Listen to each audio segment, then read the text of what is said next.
Hello. सो पहले मैं दो बातें कहना चाहूंगा यार कि अगर आ गए हो तो वीडियो पूरा देखना। एंड जो भी मैं कुछ बात करने वाला हूँ वो मेरा पर्सनल ओपिनियन है। सबसे बड़ा मिसकॉन्सेप्शन डीएसए को लेके चल रहा है। ठीक है, जिसके मन में जो भी आ रहा है वो भी बोल दे रहा है। ठीक है, बड़ा ही मन की बातें चल रही है चारों तरफ। हमने सोचा क्यों ना हम भी कुछ मन की बातें कर लेते हैं। हम भी अपना कुछ शेयर कर लेते हैं एक्सपीरियंसेस। ऑल्दो हमारा प्लेसमेंट नहीं हुआ है अभी तक, फिर भी जो भी कुछ एक्सपीरियंस है हमारे पास उसको कोशिश करेंगे कि शेयर कर सकें।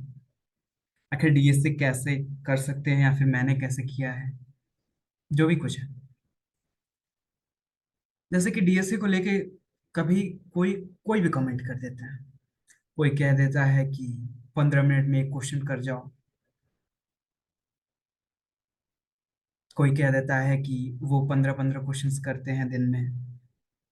मतलब देख रहे हो मार्केट में क्या चल रहा है, कोई कुछ भी बोल रहा है बिना सर पैर की बातें। लिटरली 15 मिनट से अधिक तो हमको लग जाते हैं क्वेश्चंस को पढ़ने और समझने में। अगर आप एक बिगिनर हो तो, आप एक्सपर्ट लेवल पे हो तो आपकी बात अलग हो सकती है।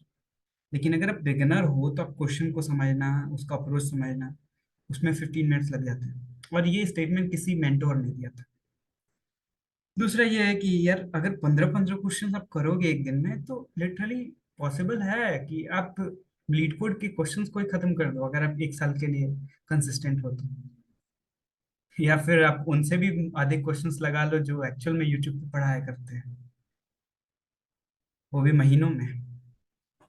यार क्वेश्चन की क्वांटिटी कितनी मैटर करती है और क्वालिटी कितनी मैटर करती है, सभी चीजों के ऊपर बात करेंगे। ठीक है, एक एक चीज के ऊपर बड़ा डिटेल में बात करने वाले हैं कि कैसे हम क्या कर सकते हैं, कैसे हम चीजों को समझ सकते हैं, स्ट्रांग बना सकते हैं।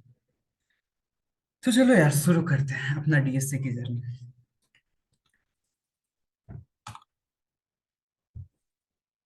बेसिकली हम पूरा रोड मैप देने वाले हैं। ठीक है, कि कैसे आप कर सकते हो, क्या कर सकते हो, कहाँ से आपको करना चाहिए, सब कुछ। So let's start. सबसे पहले लेवल्स की बात करते हैं यार। हम 3 लेवल्स में इसको डिवाइड कर लेते हैं, एक बिगिनर, इंटरमीडिएट और एक्सपर्ट। और मेरे लेवल की बात की जाए तो मेरा लेवल है इंटरमीडिएट से अधिक, एक्सपर्ट से कम। सबसे पहले उन लोगों की बात करते हैं जिनका कोई भी कोडिंग एक्सपीरियंस नहीं है, जो फर्स्ट टाइम कोडिंग कर रहे हैं, या फिर जो मैथ से भी बिलोंग नहीं करते।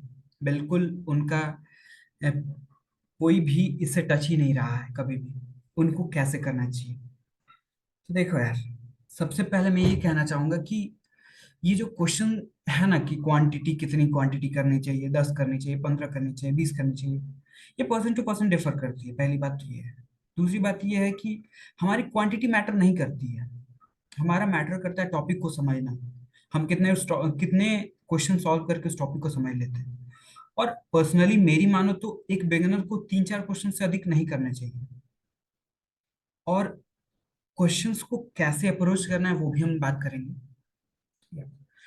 सबसे पहले वो बंदा जो पहली बार कोडिंग टच कर रहा है वो कैसे करे।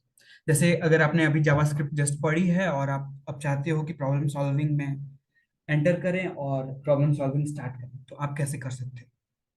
तो मेरा मानना ये है कि आपको एकदम एक्सट्रीम बिगिनर के लेवल के क्वेश्चंस करने चाहिए। एक टेलीग्राम ग्रुप है जिसका नाम है लॉजिक बिल्डर। उस पे कुछ क्वेश्चंस अपलोडेड है। आई थिंक 24-25 क्वेश्चंस है। आप चाहो तो उसको लगा सकते हो एट वेरी बिगिनिंग।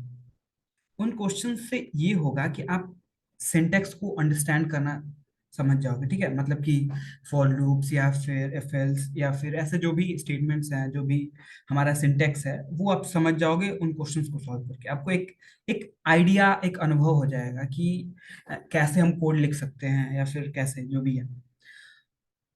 देन आप आगे और बढ़ सकते हो। अगर आपको और बिगनर लेवल के क्वेश्चन सॉल्व करने हैं तो आप जा सकते हो गीक्स फॉर गीक्स के ऊपर। वहां पे क्वेश्चंस हैं स्कूल लेवल के, फिर उसके बाद बेसिक लेवल के। ठीक है, इतना आप कर लो तो एक्चुअल में आप जस्ट फैमिलियर हो जाओगे पूरे सिंटेक्स के साथ, एक लेवल, एक अंडरस्टैंडिंग बढ़ेगी। और यार स्टार्ट में कभी भी आंसर्स के पीछे नहीं भागना है कि हम आंसर खटाक से देख लेते हैं एंड जल्दी से उसको वो कर लेते हैं, अपना एक नंबर बढ़ा लेते हैं कि हमने एक क्वेश्चन कर लिया। इन सब चीजों के ऊपर नहीं जाना यार, हमें सीखना है। ठीक है, हमारे सीखने के ऊपर फोकस होना चाहिए। हम जब कोई भी क्वेश्चंस ले रहे हैं तो उसको समझेंगे, उसको सॉल्व करने की पूरी कोशिश करेंगे खुद से। अब क्वेश्चन ये भी आएगा कि हम कितने देर तक उसको करें। एटलीस्ट यार 1 1.5 घंटे तो लगाओ ही, अगर आप एकदम जीरो लेवल पे हो तो। ठीक है, आगे वाले लेवल्स पे आप हो सकता है, जैसे आप अगर इंटरमीडिएट पे हो तो आप 40 45 मिनट से अधिक मत दो। अगर आप और अच्छे लेवल पे हो तो 30 मिनट्स मैक्सिमम दो। तो वो लेवल बाय लेवल डिपेंड करता है कि आप कितना टाइम देना। लेकिन अगर आप एब्सोल्यूट बिगिनर पे हो तो हमारा मानना ये है कि पूरी कोशिश करो क्वेश्चन को सॉल्व करने की। ठीक है। एंड अभी ये बात करते हैं कितने क्वेश्चंस आपको करने चाहिए। तो देखो यार, स्कूल और बेसिक लेवल के 30 40 क्वेश्चंस कर लो, सबसे बेहतर है। उतना काफी है। उसके बाद से आप मूव कर सकते हो डीएसए के ऊपर। तो डीएसए जब हम पढ़ रहे हैं तो हमको एक एक टॉपिक पढ़ना चाहिए और उसके बाद उसके ऊपर क्वेश्चंस करना चाहिए। मतलब कि जैसे सपोज करो कि फ्रीक्वेंसी डिस्ट्रीब्यूशन आपने पढ़ा, तो फ्रीक्वेंसी डिस्ट्रीब्यूशन पढ़ा, उसके बाद उसके ऊपर सबसे पहले इजी क्वेश्चंस करो, फिर उसके बाद थोड़े से मीडियम लेवल के। ठीक है, अगर इजी क्वेश्चंस बनने लग रहे हैं तो। और हमें सिर्फ इस बात पे फोकस करना है कि अगर हम किसी टाइप का क्वेश्चंस कर रहे हैं, ठीक है, तो अगर दोबारा वो क्वेश्चन आता है तो हम उसको सॉल्व कर ले। ठीक है, इस लेवल की हमको अंडरस्टैंडिंग डेवलप करनी है। और अगर मान लो हमसे क्वेश्चन सॉल्व नहीं हो रहा है तो हमें आंसर देखना चाहिए, ठीक है, बिल्कुल देखना चाहिए। लेकिन ये समझना चाहिए कि उस बंदे ने उस चीज को सोचा कैसे होगा। ठीक है, ऐसा नहीं कि बस एक बार देखा मैंने, कोड छापा और आगे बढ़ गए, अगले क्वेश्चन पे बढ़ गए। यार ऐसे करने से आप हो सकता है कि 300 400 क्वेश्चन कर लो, लेकिन उसका मतलब ही क्या रहा।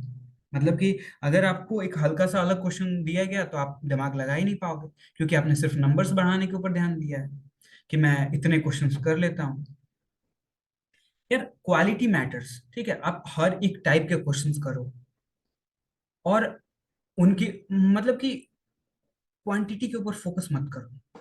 ठीक है, क्वालिटी के ऊपर, कि अगर एक टाइप का क्वेश्चन कर रहे हो तो सेम टाइम अगर थोड़ा सा अलग भी क्वेश्चन आता है उसी टाइप का तो आप कर पाओ, ऐसा आपका वो होना चाहिए। और डीएसए यार टाइम लेता है बिल्कुल, तो आपको टाइम देना होगा। ठीक है, ऐसा नहीं है कि हम एकदम जल्दी जल्दी जल्दी जल्दी हम सब कुछ छोड़ छाड़ के एकदम डीएसए पे लग गए, महीने भर में खत्म कर दिए, ऐसा नहीं यार। थोड़ा टाइम दो। ठीक है, level by level, time by time चीजें बेहतर होती जाएंगी। अगर आप एकदम एब्सोल्यूट बिगिनर हो तो मैं यही सजेस्ट करूंगा कि 10 15 दिन तो आप एकदम लो लेवल के क्वेश्चंस करो, बिना डीएससी को दिमाग में रखे हुए, बिना किसी टाइम कॉम्प्लेक्सिटी या फिर और सब चीजों को दिमाग में रखे हुए। जब आप इस लेवल को क्रॉस कर लेते हो तब जाके डीएससी के बारे में सोचो और करो। ठीक है, और डीएससी भी करना है तो यार एक टॉपिक पढ़ो, उस पे 4 5 क्वेश्चंस करो और फिर आगे बढ़ जाओ। आई विल रिकमेंड दैट कि अगर आप डीएससी स्टार्ट कर चुके हो तो एस डी शीट्स को फॉलो करो। आई थिंक कि 189 और समथिंग क्वेश्चंस होंगे। अगर आप उसमें से 3 4 क्वेश्चंस भी करते हो डेली तो बहुत जल्दी आप पूरे क्वेश्चंस कर लोगे, उतना इनफ है किसी भी इंटरव्यू के लिए। अगर आपने उतने जेन्युइनली क्वेश्चंस किए हैं तो आप हायर चांसेस है कि आप कर लोगे interview crack. I mean expert लोग यही कहते हैं कि ऐसा ही है। ठीक है, और टॉकिंग अबाउट कि हाउ मच डीएसए, ठीक है, कैसे कितने क्वेश्चंस करने चाहिए। तो यार देखो, ये आपके ऊपर डिपेंड करता है। ठीक है, आपको सब कुछ करना है, डेवलपमेंट भी लेके चलना है, डीएसए भी करना है, तो कितने क्वेश्चंस करने हैं। तो देखो, अगर आप एब्सोल्यूट बिगिनर हो 3 4 क्वेश्चंस करो। अगर आप मीडियम लेवल मतलब कि इंटरमीडिएट लेवल पे आते हो, अधिक से अधिक 5 6 क्वेश्चंस तक बढ़ जाओ, अगर आपसे हो पा रहा है तब। ठीक है, बस क्वांटिटी के ऊपर नहीं, अगर आपसे जेन्युइनली हो पा रहा है फिर भी आप चाहते हो और करना है, तो करो। और अगर आप 2 3 क्वेश्चंस भी कर रहे हो दिन में और अच्छे से समझ रहे हो, दैट्स अनफ, कोई प्रॉब्लम नहीं है। थोड़ा लंबा टाइम लगेगा बट हम उस चीज को अच्छे से कवर करेंगे। आगे हम बढ़ते हैं कि balance between DSA and development. ये वाली चीज बड़ी मिसअंडरस्टूड हो जाती है। हम सोचते हैं कि अगर मैंने डीएसए नहीं किया तो कुछ नहीं हुआ, डेवलपमेंट नहीं, मतलब कि डेवलपमेंट से कुछ होता नहीं है, या ये गलत है, ठीक है। अगर आपका दोनों के बीच में बैलेंस है तो वो परफेक्ट होगा, ठीक है। जैसे कि सपोज करो कि आप 2-3 घंटे देते हो डीएसए को और बाकी क्वेश्चंस को सॉल्व करने में, बाकी का 3-4 घंटे डेवलपमेंट करते हो, बेटर रहेगा, ठीक है। अभी यह है कि अगर आपको डीएसए बिल्कुल पसंद नहीं है, ठीक है, आप डीएसए करना ही नहीं चाहते, तो क्या? तो यार ऐसा जरूरी थोड़ी है कि डीएसए करोगे तभी भी आपका प्लेसमेंट होगा। क्योंकि मैं बहुत सारे लोगों को यूट्यूब पे भी फॉलो करता हूँ, उनका ये मानना है कि अगर आप डेवलपमेंट पे अच्छे हो तो आपको कंपनी हायर करेंगी, डेफिनेटली करेंगी। बिकॉज डेवलपमेंट मोस्टली वही चीजें कराई जाती है, ठीक है। डीएससी, हाँ डीएससी आपके कोड्स को बेहतर बनाता है और बहुत सारी चीजें होती है डीएससी से, लेकिन अगर आप सिर्फ डेवलपमेंट पे भी फोकस करो तो ऐसा है नहीं कि आपको जॉब नहीं ना मिले, ठीक है। तो यार अगर आप चाहते हो कि हम इस रोड मैप को चैनल के ऊपर फॉलो करें, या फिर आप मेरे से जेनुअनली कोई हेल्प चाहते हो, तो या कमेंट करो, I will definitely try to help, and that's all.